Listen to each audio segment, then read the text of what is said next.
Je pensais vraiment que vous aviez déjà compris et que j'aurais plus à revenir sur des telles erreurs de construction. Mais regardez-moi ça s'il vous plaît. Est-ce que vous avez vu pourquoi ce mur vient de tomber alors que celui qui est juste à côté est toujours debout? Regardez encore une fois. Je suis sûr que certains d'entre vous ont déjà remarqué le problème. À première vue, les deux murs semblent identiques. Même matériaux, même hauteur, même environnement. Et pourtant, il y en a un qui s'effondre complètement alors que l'autre résiste. Pourquoi? Eh bien, regardez attentivement.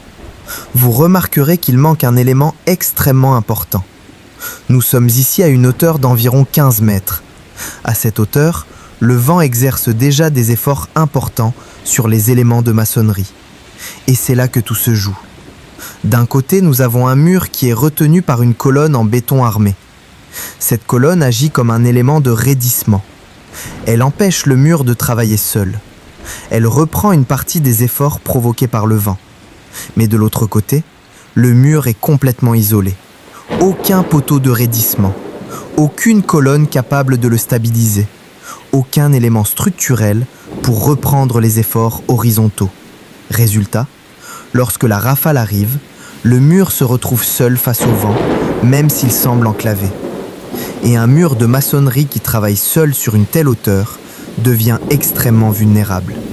Le vent pousse, le mur fléchit, puis il perd son équilibre et finalement, il s'effondre. C'est exactement pour cette raison que les ingénieurs prévoient des poteaux de raidissement et des chaînages afin de stabiliser les murs exposés. Maintenant, regardez cette deuxième vidéo. Cette fois-ci, nous avons pratiquement le même problème, mais à une hauteur beaucoup plus faible. Nous sommes au niveau du rez-de-chaussée. On pourrait donc penser que le risque est beaucoup plus faible. Et pourtant, le résultat est exactement le même. Le mur s'effondre. Pourquoi? Parce que même à faible hauteur, un mur qui n'est pas correctement stabilisé reste vulnérable aux efforts horizontaux. Le vent ne demande pas la permission avant d'arriver. Et lorsque la structure n'a pas été pensée pour résister à ces efforts, les conséquences apparaissent très rapidement. Avant de passer à la troisième vidéo, j'aimerais vous poser une question. Selon vous, laquelle de ces deux erreurs est la plus grave? Le mur de 15 mètres qui ne possède aucun poteau de raidissement ou le mur du rez-de-chaussée qui semble avoir été construit sans véritable contreventement? Écrivez simplement vidéo 1 ou vidéo 2 dans les commentaires. Je suis curieux de voir combien d'entre vous ont identifié le véritable danger. La réponse sera donnée à la fin. Passons maintenant à cette troisième situation. Et là, les choses deviennent beaucoup plus sérieuses. Parce que cette fois-ci, le problème ne vient plus des murs. Le problème vient directement des fondations. Regardez bien cette vidéo. À première vue, beaucoup de personnes ne remarqueront rien. Pourtant, un détail saute immédiatement aux yeux d'un ingénieur. Nous avons ici des semelles excentrées. Autrement dit, les charges ne descendent pas correctement au centre des fondations. Et lorsqu'une charge n'est plus centrée, elle crée ce que l'on appelle un moment de renversement. Imaginez que vous portiez un sac très lourd. Si vous le gardez au milieu de votre corps, vous restez relativement stable.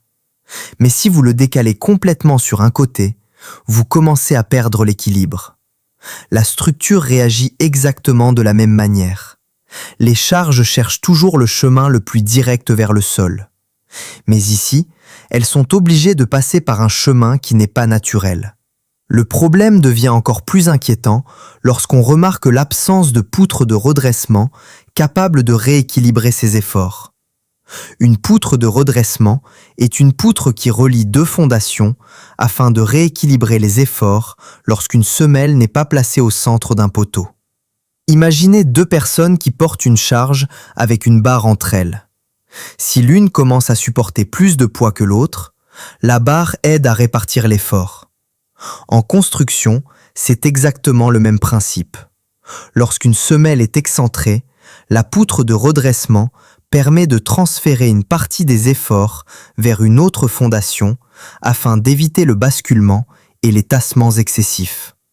Sans cette poutre, la fondation travaille seule et peut être soumise à des contraintes pour lesquelles elle n'a pas été conçue. Résultat, des efforts supplémentaires apparaissent dans les fondations. Des fissures peuvent se développer. Des tassements différentiels peuvent apparaître. Et dans les cas extrêmes, certaines parties de la structure peuvent devenir instables.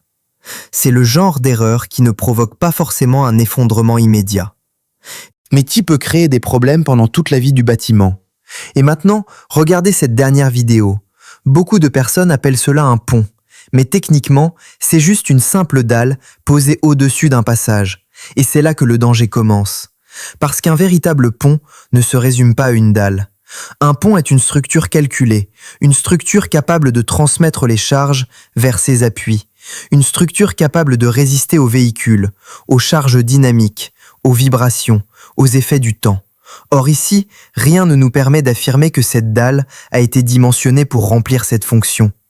Le simple fait qu'elle traverse un vide ne signifie pas qu'elle peut porter les charges en toute sécurité. Et c'est une erreur que beaucoup de personnes commettent. Elles jugent une structure par son apparence, alors qu'en génie civil, ce qui compte réellement, ce sont les calculs, les charges, les efforts, et surtout le chemin que ces charges empruntent jusqu'au sol. Alors dites-moi dans les commentaires, parmi ces 4 situations, laquelle vous semble la plus dangereuse? Le mur sans poteau de raidissement? Le mur du rez-de-chaussée? Les semelles excentrées? Ou cette dalle utilisée comme pont? Je suis curieux de lire vos réponses. Et surtout, si vous aimez ce genre d'analyse de chantier réel, abonnez-vous. Parce qu'il reste encore énormément d'erreurs de construction à décortiquer ensemble. Ciao et à la semaine prochaine.